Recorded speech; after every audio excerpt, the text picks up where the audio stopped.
اظن الطبق ده لو اتحط على السفره بتاعتك كده في العزومه هيشرفك قوي وهيرفع راسك. رز بالخلطه مع فخده كده ديك رومي. تعالوا بينا نشوف التتبيلات والطريقه والحركات والتكات كده معموله ازاي، ونقول بسم الله وعلى بركه الله.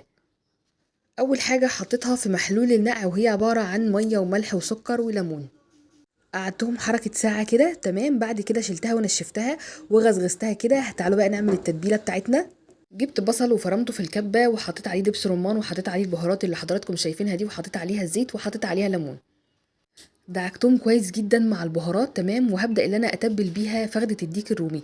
بعد كده بقى يفضل ان انا اسيبها في التلاجة ليله كامله كده، علشان تتشرب كده وتتغلغل في التتبيله.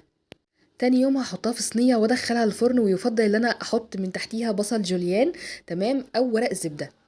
هسيبها هنا تستوي في الفرن على نار هاديه. وهنا هجهز الرز بالخلطه. جبت الزيت حطيت عليه قطعه من الزبده، وبعد كده نزلت عليه بالبصل.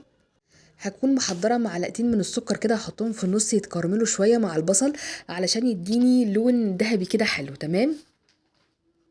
بعد كده هبدا ان انا انزل بالحب بتاع البهارات تمام. وبعد كده هنزل بالبهارات بتاعتي وهقلبهم كويس جدا.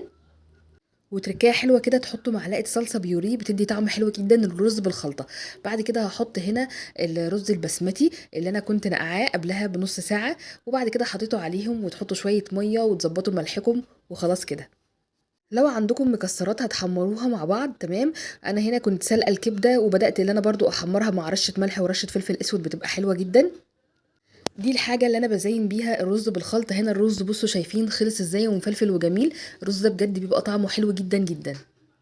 حطوا بقى كده عليه رشه الكبده ورشه المكسرات، وبعد كده حطوا عليه فخده الديك الرومي او الديك الرومي عامه. بتبقى بجد في حته تانية خالص. عايزه برضو اعرف الطريقه بتاعتكم اللي انتوا بتعملوها بيها، بتعملوها ازاي؟ اكتبوها لي تحت في الكومنتات. وما تنسوش تكتبوا لي انتوا بتتابعوني منين، ولو وصلتوا لهنا تصلوا على النبي وتتابعوني. انا ساره جمال من بورسعيد. باي باي حلوين. بابا حمد لايك.